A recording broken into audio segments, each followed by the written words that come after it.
Friday, April 27th, 1984, 3 in the morning. Tick, tick, tick, tick. I heard this as I slowly opened my eyes. It was dark in my room. It must be in the middle of the night.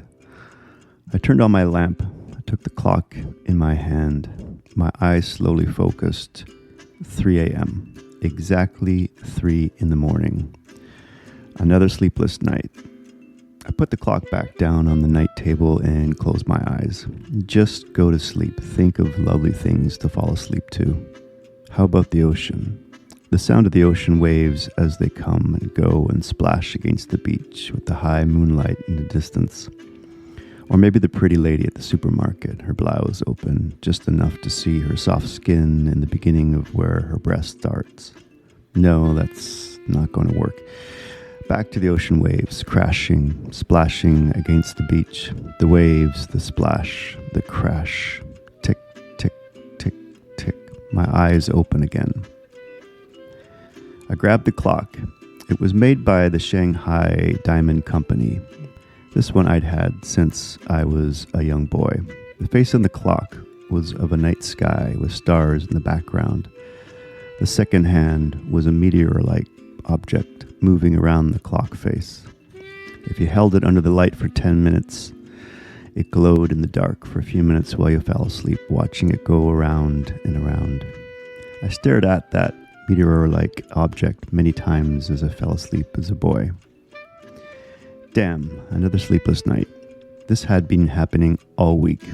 I thought I'd be exhausted from waking up the previous night in the middle of the night, but there I was, 3 a.m., Friday morning. I slid out of bed, took a sip of water that I placed on my night table every night, placed the glass back down, and pushed myself out of bed to go towards the window. I pulled open the right drape and looked out to see, as usual, a row of houses that beyond that, the wet pavement of John Street.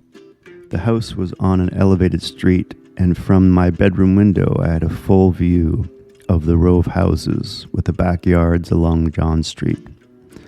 On the other side of John Street was a ravine. From my window, I had a clear view of the sidewalk, the grass lane, and the street because of the way the streets were designed in the 1950s. John Street wasn't very busy. There was a huge, large, ruddy rock on the grass lane that I had thought was beautifully sculptured.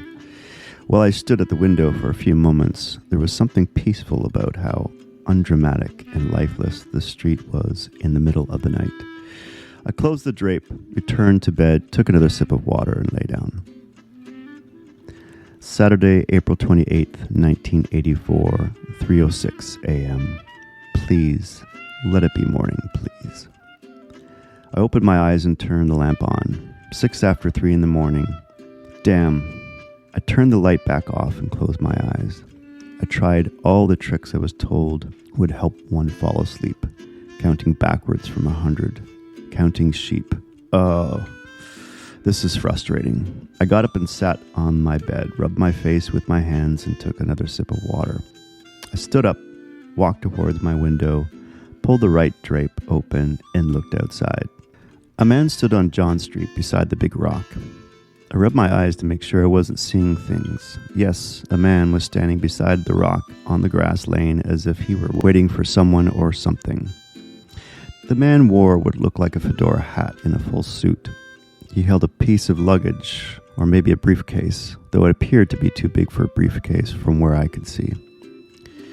The man stood almost motionless, facing towards the ravine. I stayed at my window watching this man, wondering if someone had put a mannequin on the side of the road as a joke.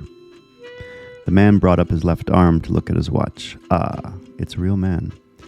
I let go of the drape and made my way back to bed and sat for a moment, pondering the thought of opening a book. That might help me sleep.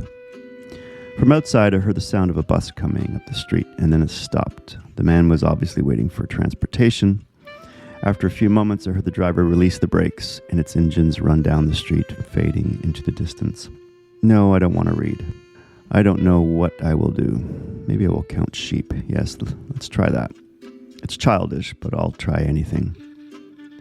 tried closing my eyes, but the streetlights poked through the drapes, and I realized the curtains didn't close properly, letting in more light than I would like.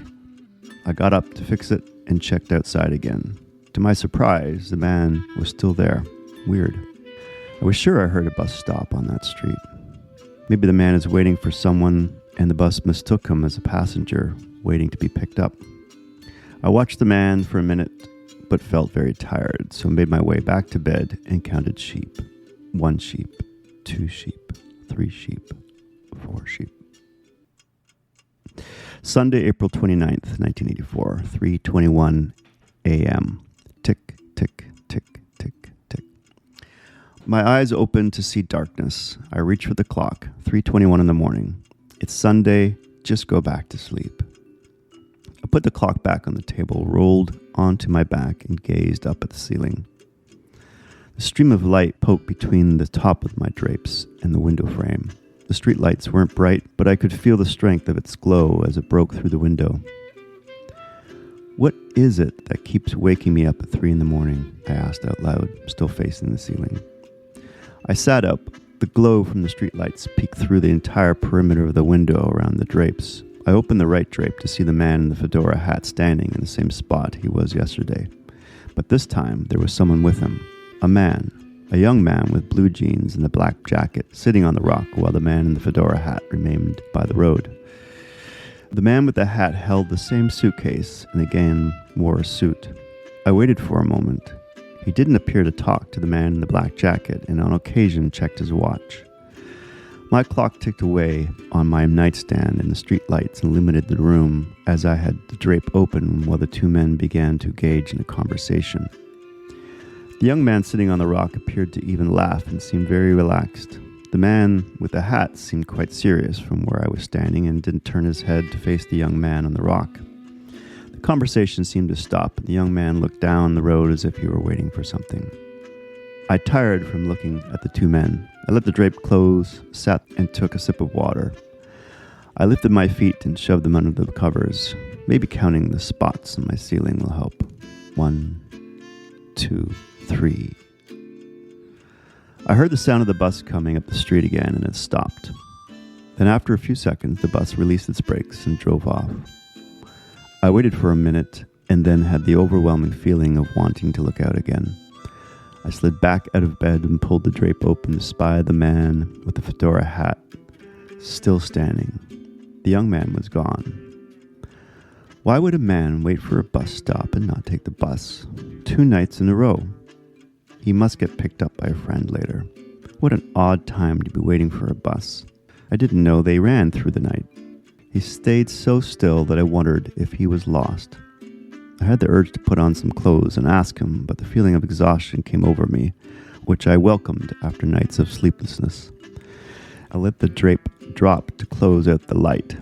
I pulled my clock closer and watched the meter tick around the night sky as I fell asleep. Tick, tick, tick, tick, tick. Monday, April 30th, 1984, 3 a.m. Bing! Here we go again. I reached for my clock. Right on time, 3 in the morning sharp. I sat up, took a sip of my water, rubbed my face with both hands as I was waking up for the day. This had become so routine. I felt like I should just get up, but there was nothing to do but wait until work. I'll be too tired if I try and stay up. What to do. I lifted my head out of my hands. The glowing light peeked from the perimeter of the window. I pulled the drape open.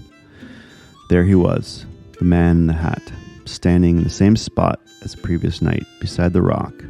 What could he be possibly waiting for at 3 in the morning? Okay, enough's enough, I said, grabbing a pair of pants and sweater. I'm going to see if the man is real. I put on a light jacket over my sweater, grabbed a pair of shoes, and tiptoed down the stairs. Once I got to the front door, I slipped them on quickly and left. Once outside, I could feel a chilly moisture in the air. I could see the faint fog from my breath as I cornered my street onto John Street. I slowed my pace to appear that I was casual. The man remained. As I came closer, he didn't acknowledge my footsteps at all. A creepiness came over me. It was almost like I was approaching a ghost. I'm T.H. Cini. I'm the author of the book Tales of the Witching Hour. That was the first chapter of the story, The Man in the Fedora Hat. Please check out that book on Amazon. You can find that on Amazon.com, Amazon.ca, Amazon.uk, and Amazon.au. The next story I'm going to feature is the second story of Tales of the Witching Hour, and that one is called The Red Balloon. Stay tuned, and we shall see you soon.